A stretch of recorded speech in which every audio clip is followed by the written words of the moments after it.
Hello tout le monde, qui dit fin du mois dit forcément favoris. Donc ça y est, il est temps de faire le point sur les favoris, mais aussi les déceptions parce qu'il y en a deux, dont un produit qui m'a énormément déçu, je tiens à dire.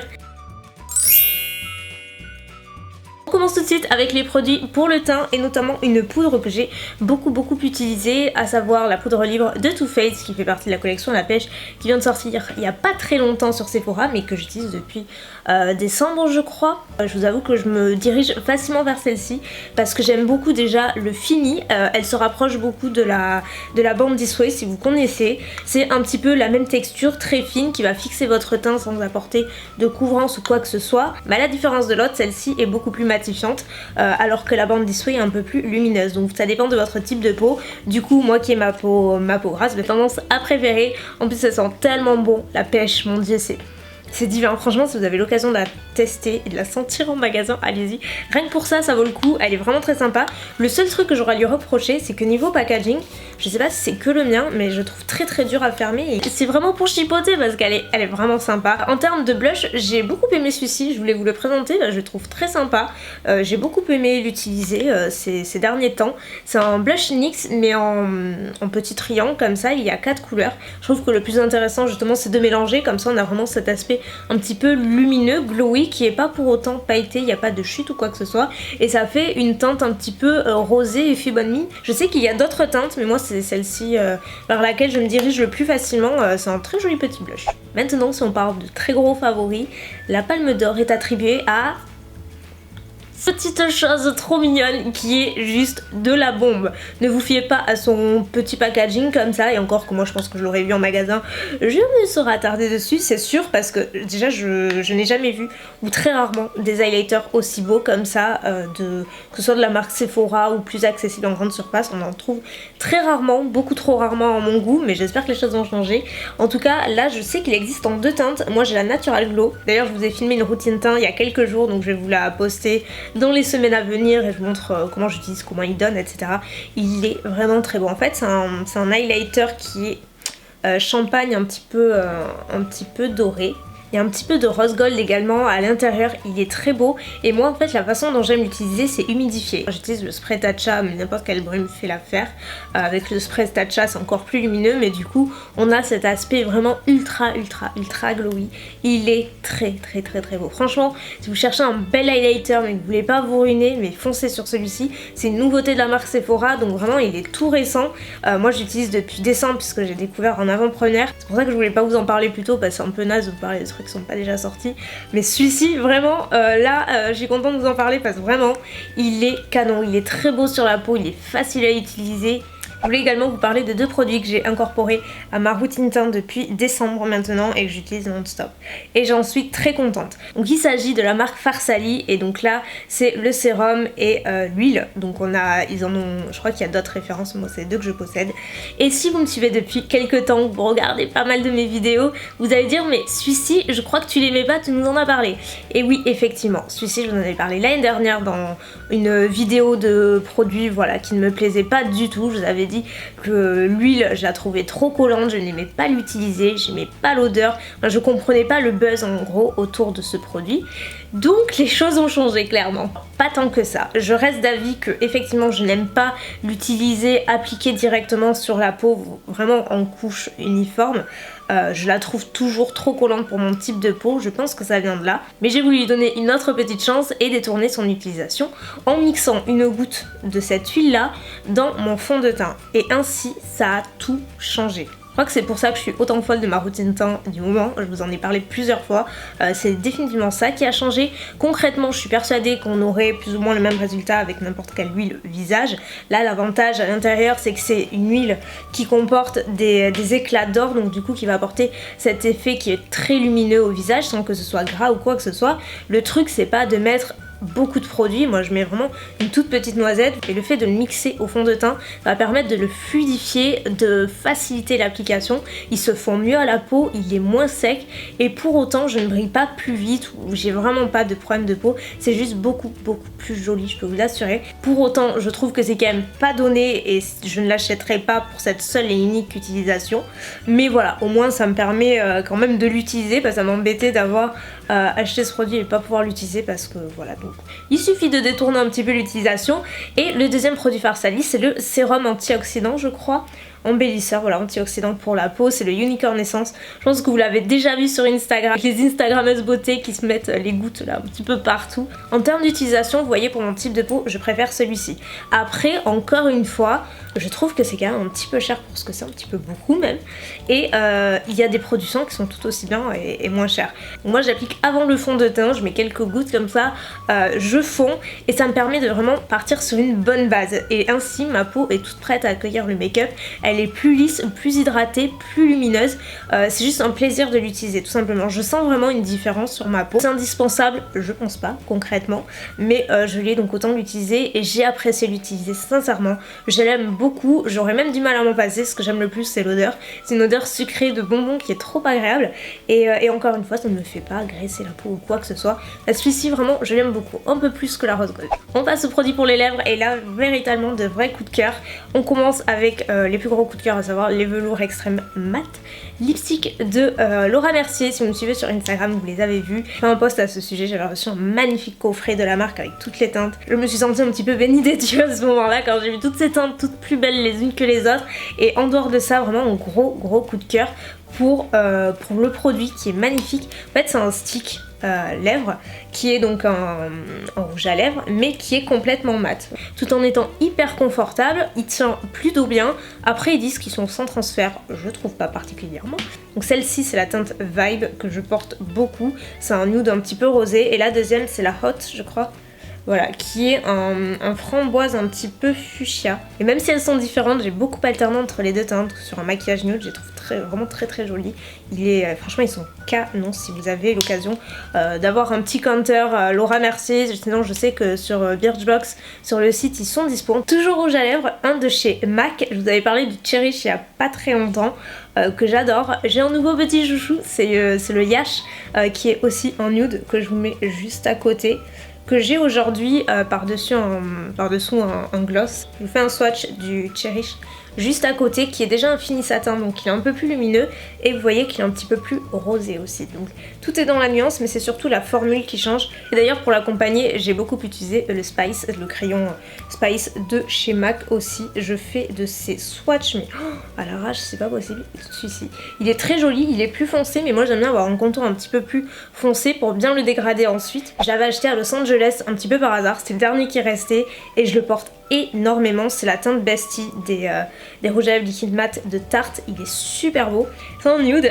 Surprise surprise. Il est super beau pour tous les jours. C'est un nude qui fait penser un petit peu à Yash parce que quand il sèche il est un petit peu plus clair et il est super beau avec ce type de crayon là. Il est pas si asséchant que ça, en tout cas j'ai connu pire. J'aime beaucoup la formule, il sèche surtout très vite, ça c'est quelque chose que j'apprécie et surtout j'adore la couleur. Vraiment c'est le seul que je possède mais la couleur est très jolie. Autre produit qui sent bon, c'est un petit gel douche. Je suis sûre que vous connaissez très bien la marque Cottage et peut-être même ce gel douche. Évidemment il faut aimer le parfum de fleur d'oranger, je sais que Mounette elle aime pas du tout. Moi j'adore ça, que ce soit dans les gâteaux, la pâtisserie, j'adore mettre ce parfum là. Ou même en parfum, vraiment j'adore ça, je trouve ça très doux. C'est vraiment un parfum qui est hyper fidèle, qui reste sur la peau. Puis bon moi j'adore les gels douche Cottage parce qu'ils sont très crémeux, en même temps ils moussent bien.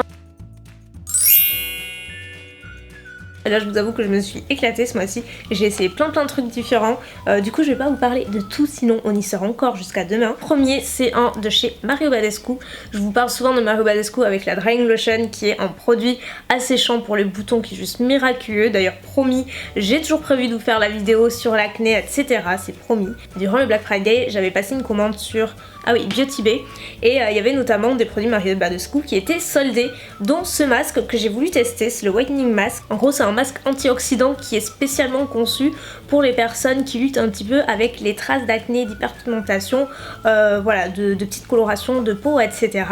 Et du coup moi j'utilise, écoutez, depuis le Black Friday, donc c'était quoi, fin novembre, début décembre. Et je vois une différence mais notable. J'utilise vraiment sérieusement par contre. J'utilise 2 à 3 fois par semaine à raison de 5 à 10 minutes. Il est top mais vraiment sur les zones locales et pas sur l'ensemble parce que j'ai des petites traces. À chaque fois que j'ai des boutons moi je marque très facilement. Et vraiment quand je dis tout, mais vraiment toutes toutes les traces, les rougeurs, etc. Tout disparaît mais tellement plus vite depuis que j'utilise ce produit là, sans qu'il soit asséchant ou trop fort pour la peau. Au contraire, je le trouve très doux.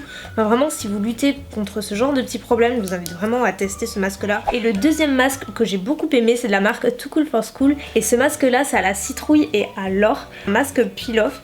Donc je sais pas si, enfin voilà, ça ressemble vraiment, c'est doré, doré métallisé, vous l'appliquez en couche généreuse, vous laissez poser, je sais pas, environ un quart d'heure, 20 minutes, quelque chose comme ça.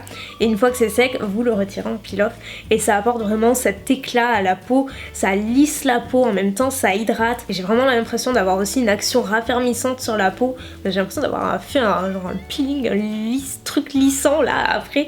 C'est impressionnant, j'adore ce masque, il est vraiment très chouette. On passe aux déceptions maintenant et honnêtement celui-ci je l'ai pas vu arriver du tout, vraiment je l'ai acheté mais les yeux fermés, j'avais entendu beaucoup de bien et franchement je suis hyper déçue. Et le pire c'est que je comprends pas pourquoi, parce que j'ai l'impression d'être la seule à pas particulièrement l'aimer. Il y en a beaucoup qui parlent de cette crème et qui l'adoraient, par exemple Daisy, Katie, mais il n'y a rien à faire, je n'apprécie pas l'utiliser, j'ai du mal avec la texture, pourtant je vais la finir, hein, je l'utilise tout le temps, hein, je suis à la moitié vous voyez. C'est simple, ça s'appelle la crème d'eau, c'est vraiment une crème qui est gorgée d'eau, mais j'ai jamais vu ça, tellement bien que quand vous la touchez c'est une... Enfin voilà, c'est une crème, tout ce qu'il y a de plus basique, mais quand vous la fondez dans la peau, ça se transforme en une texture vraiment aqueuse, liquide comme de l'eau. Du coup, j'ai l'impression que ça ne pénètre pas, j'ai l'impression que ça ne nourrit pas ma peau, enfin je n'arrive pas, ça laisse des démarcations et tout, enfin j'apprécie pas du tout l'utiliser. Honnêtement, je comprends pas, c'est pas faute de l'essayer, de m'acharner sur cette crème, juste j'ai beaucoup de mal avec la texture. Je crois que je préfère largement avoir une texture plus riche et peut-être plus grasse à la rigueur, au moins je sais que ça pénètre et que ma peau vraiment va la boire. Là pour moi c'est trop léger, alors peut-être que l'été ce serait mieux, peut-être. Et la deuxième déception du mois, c'est un rouge à lèvres liquide de la marque Jeffree Star que j'avais acheté aussi en même temps pour le Black Friday avec le masque Mario Badescu parce qu'il y avait des offres. Alors j'avais pris 3 teintes mais étonnamment c'est avec celle-ci que j'ai le plus de problèmes. Les autres franchement ça passe, mais celle-ci j'arrive pas à l'utiliser, je la trouve très inconfortable. Elle craquelle, elle est très sèche. J'apprécie pas du tout. C'est la Celebrity Skin, c'est bien pigmenté, la couleur est jolie, il n'y a pas de souci. Mais une fois que c'est posé, j'ai pas pu la supporter de l'après-midi. Tellement ça faisait masque et ça me tirait. Et pourtant je suis habituée au rouge à lèvres liquide, vous le savez. Mais là j'ai pas apprécié du tout. Autant la teinte Gemini, j'adore, je la trouve très jolie et j'aime l'utiliser, j'ai pas ce problème avec les autres. Mais je pense que ça vient de la teinte, parce que c'est vrai que les nudes comme ça parfois, c'est un petit peu plus compliqué à supporter. On passe à la partie un petit peu plus multimédia, film, série, etc. Je voulais commencer avec une série que j'ai regardée, j'ai suivi durant tout le mois de décembre ou peut-être même de novembre, je sais plus exactement. C'est une mini-série sur Netflix, il y a 6 épisodes, donc c'est très facile à prendre en main, sachant qu'il y a une fin. Ça s'appelle Captive et en fait c'est extrêmement prenant. On est très vite pris dans l'histoire, dans l'intrigue, il y a beaucoup de suspense et en fait à tout moment on ne sait absolument pas quel sera le dénouement jusqu'à la dernière seconde en fait. Et c'est ça que j'adore dans ce genre de série, c'est très rare, mais celle-ci ça a été un vrai coup de cœur. Au niveau du synopsis, c'est l'histoire de Grace qui est une servante qui a été emprisonnée à perpétuité pour avoir commis le meurtre de son patron et d'une gouvernante. Et au moment où la série commence, donc Grace est en prison et en fait elle s'apprête, enfin elle va être possiblement graciée et c'est là que va intervenir un psy quelque part, Dr Jordan, et en fait lui son boulot ça va être d'apprendre à connaître Grace à travers des évaluations, des entretiens seul à seul pour déterminer si elle est innocente ou si elle est coupable. Et à travers tous les différents entretiens qu'ils vont mener tous les deux, en fait elle va raconter vraiment ce qui s'est passé au fur et à mesure des épisodes, voilà ce qui s'est passé vraiment durant le jour du meurtre. Et petit à petit on passe par toutes les étapes. Genre un coup on pense qu'elle est effectivement innocente et qu'elle est victime dans cette histoire, la fois d'après on est sûr qu'elle est folle alliée, mais on n'arrête pas de se balancer sur les deux cas de figure. Donc voilà, l'histoire vous vous en doutez, c'est est-ce qu'elle est innocente, est-ce qu'elle est coupable, est-ce qu'elle est folle ou pas. Et l'intrigue dure très longtemps, c'est très prenant, c'est génial, la série et les acteurs sont incroyables. Et on termine avec un film qui n'est pas n'importe quel film. Laissez-moi vous dire que là je me tâte à repartir au ciné pour le voir tellement je l'ai adoré. J'aurais pu le rajouter dans les favoris musique. Tout ce que j'ai écouté ce dernier mois, c'est la bande son, l'album de The Greatest Showman, qui est juste une beauté, une pépite, mais... Et c'est marrant parce que du coup j'étais à fond sur l'album avant même de voir le film, et quand j'ai vu le film je me suis dit ah je connais toutes les chansons et tout, j'étais à fond. Le pire c'est que je suis pas du tout comédie musicale dans les films, quand ça chante un peu trop, c'est pas trop mon truc. Je vous avoue que par exemple La Belle et la Bête, j'ai pas plus accroché que ça parce que ça chantait trop. Vous pouvez me jeter des pommes, tout ce que vous voulez, mais j'ai pas accroché parce que ça chantait trop. Et là j'ai adoré, alors ça arrête pas de chanter, j'ai adoré l'histoire, j'ai adoré les musiques, les costumes, tout, c'est juste une beauté.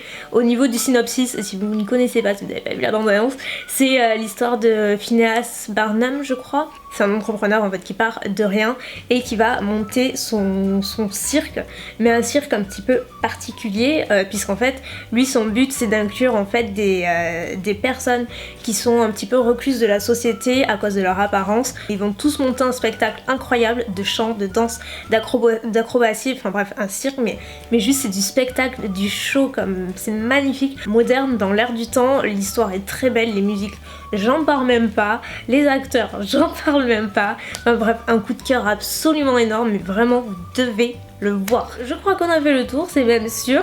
J'espère que la vidéo vous aura plu, n'hésitez pas à me dire quels sont vos favoris et vos déceptions du mois, ce que vous avez pensé un petit peu de ma sélection et si vous avez vu le film The Greatest Showman et qu'est-ce que vous en pensez, parce que je vous jure, faire du rentre dedans à tout le monde pour que tout le monde aille voir. C'est extrêmement simple, quand on tape dans musique, voilà.